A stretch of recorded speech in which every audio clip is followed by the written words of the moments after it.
Olá, irmãos, graças e paz, parte de Deus, tudo bem com vocês?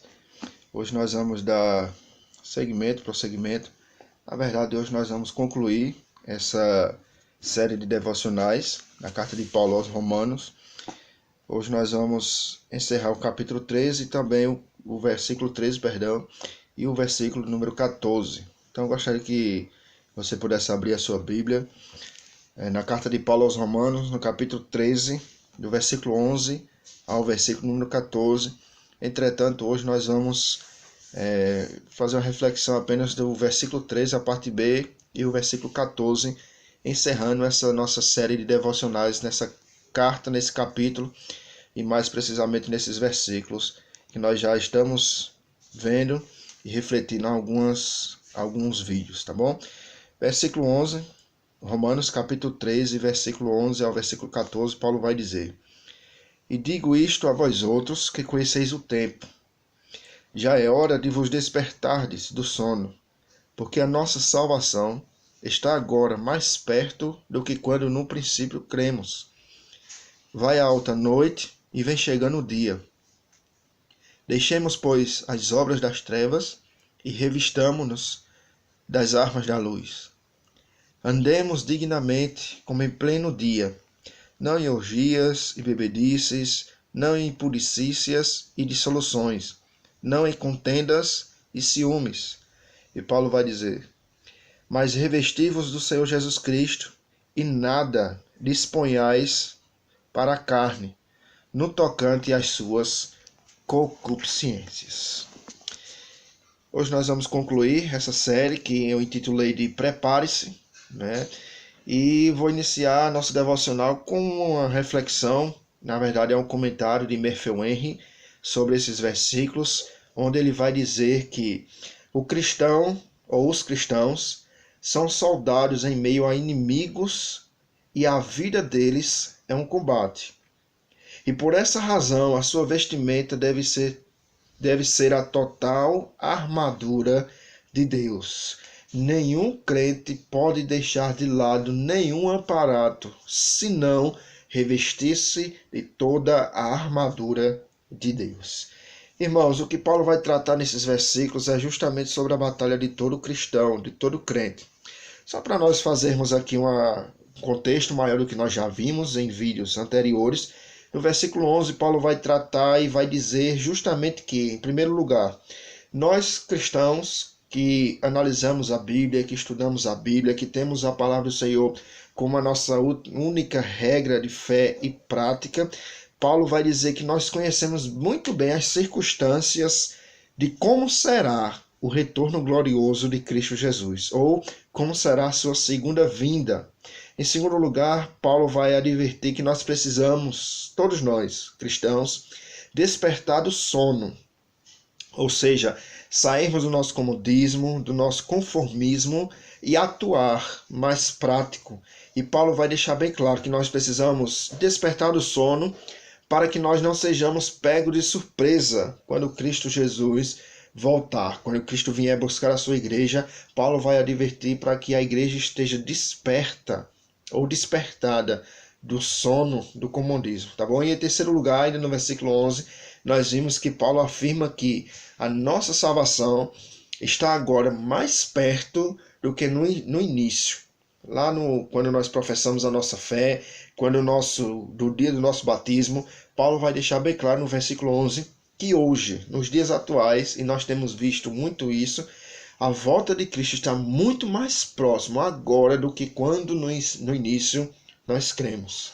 E aí vem o versículo número 12 e o versículo 13, a parte A que nós vimos no nosso último vídeo passado, onde Paulo vai ordenar, em primeiro lugar, a que nós venhamos sabedores do tempo, das circunstâncias em que Cristo voltará, primeiro deixar o pecado.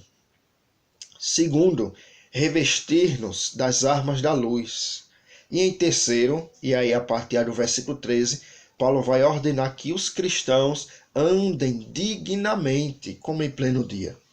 É como se Paulo dissesse: se vocês são crentes, então vivam como crentes, ajam como crentes, falem como crentes, pensem como crentes, tenham atitudes de crente. E Paulo vai exortar isso, a partir do versículo 13 a parte número A. Mas o que interessa a nós, nessa nossa devocional de hoje, é justamente a parte B do versículo 13 e também o versículo de número 14, onde nós vamos encerrar essa série intitulada Prepare-se, tá bom? Paulo vai ensinar como nós devemos andar nos últimos dias.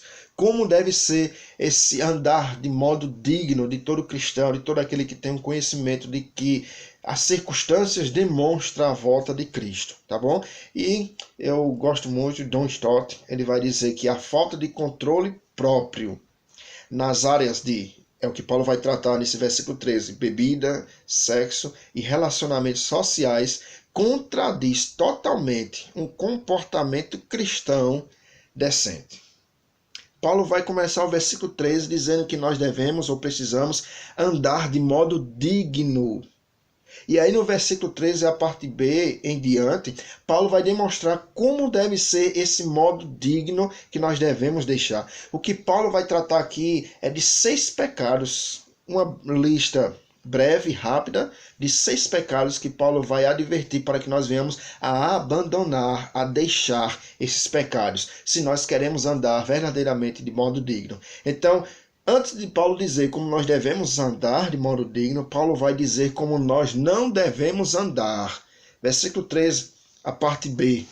Paulo vai dizer o seguinte: não em orgias e bebedices, não em impudicícias e dissoluções, não em contendas e ciúmes. Paulo vai trazer aqui pelo menos 6 pecados que todos nós devemos deixar. Em primeiro lugar, o primeiro pecado é justamente a orgia, que é a palavra grega komos, K-O-M-O-S, komos, que traz a ideia de algum luxo pecaminoso e que estava ligado à imoralidade desenfreada, principalmente entre os gregos, o que não condiz com a vida ou com o andar de um cristão. Um cristão ele não pode viver em orgias, em pecado, em luxos pecaminosos. Ele não pode viver uma vida imoral. Muito pelo contrário, a vida de um crente ele deve ser luz para as outras pessoas, deve ser um exemplo, deve ser um padrão a ser seguido pelas outras pessoas. Então, o primeiro pecado que Paulo vai trazer nessa lista aqui é que um cristão que quer, que deseja, que almeja andar de modo digno, ele não pode andar em orgias. Segundo pecado que Paulo vai trazer, ainda no versículo 13, não em orgias e bebedices. Paulo vai descrever aqui uma pessoa que é dominada pela embriaguez. E é justamente a cultura grega.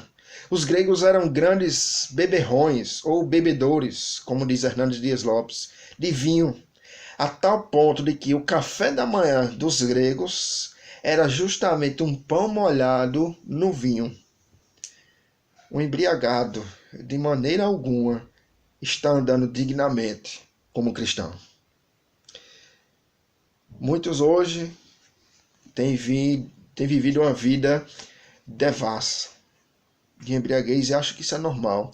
Mas Paulo vai advertir aqui que nenhum cristão que anda dignamente como um cristão pode ter uma vida de embriaguez. É o que Paulo vai exortar aqui.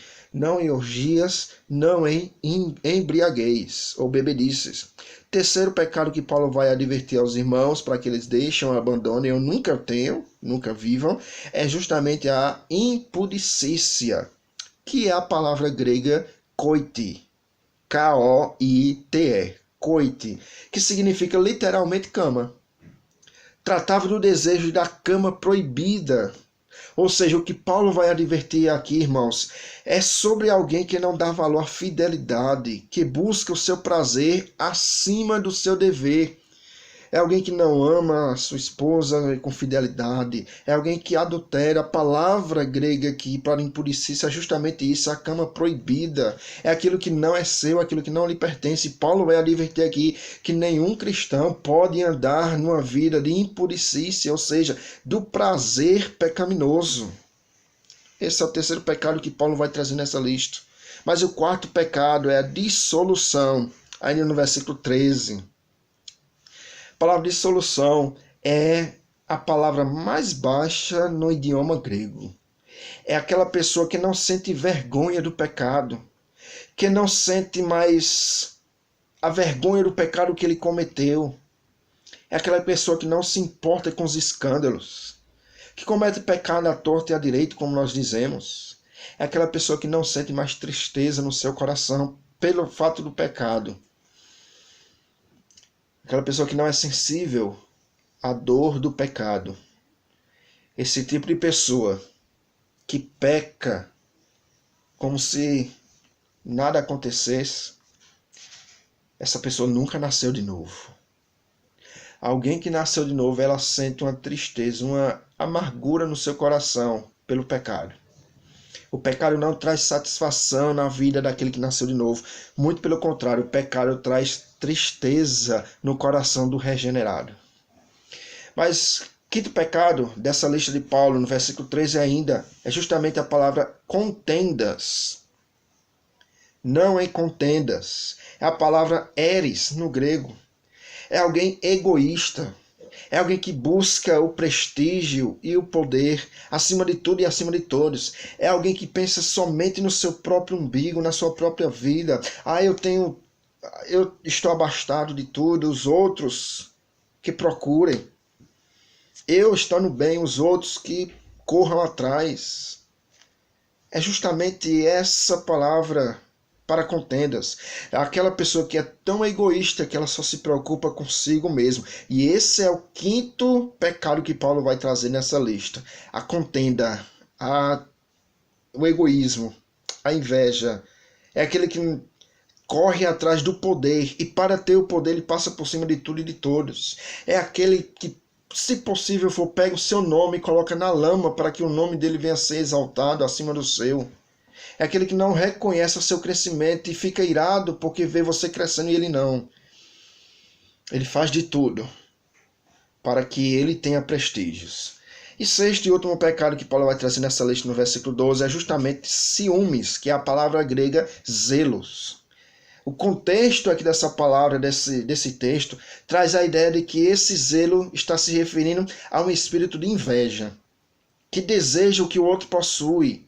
E, se possível, deseja não apenas o que o outro possui, mas até a vida daquela pessoa. É aquele tipo de pessoa que não se satisfaz com o que tem, mas deseja aquilo que você tem, e não só o que você tem, mas se possível fosse, ele desejaria estar no seu próprio lugar. Esse é o tipo de pessoa que jamais nasceu de novo. Esse é o tipo de pessoa que não está andando dignamente como um cristão.